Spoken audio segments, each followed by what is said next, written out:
வரவிருக்கும் வருடங்களில் உலகில் குளோபல் எக்கனமியின் பெரிய மாற்றம் ஏற்பட போகிறது. இந்த காலநிலை மாற்றம். அதேபோல் உலகத்தில் மிக அதிகம் எனர்ஜிக்கு தேவைப்படுவது கேஸ். உலகத்தில் கேஸின் 30% இந்த ஆர்டிக் பகுதியில் உள்ளது என்று கூறப்படுகிறது. அப்படி வரும்போது கேஸின் கட்டார், குவைட் போன்ற பல நாடுகளில் இந்த டிமாண்ட் இல்லாமல் போகும். அதாவது உலகத்தில் க்ரூடு ஆயில் அதன் 11% இதேபோல் ஆர்டிக் பகுதியில் உள்ளது.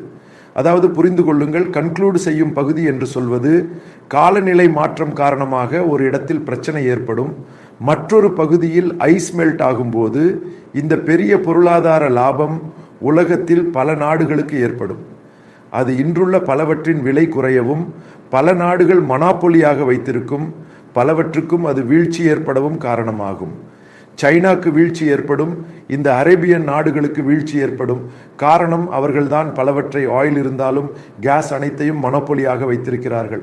அதேபோல் ரஷ்யா இருந்தாலும் அமெரிக்கா இருந்தாலும் முழுமையாக வீழ்ச்சி ஏற்படும்.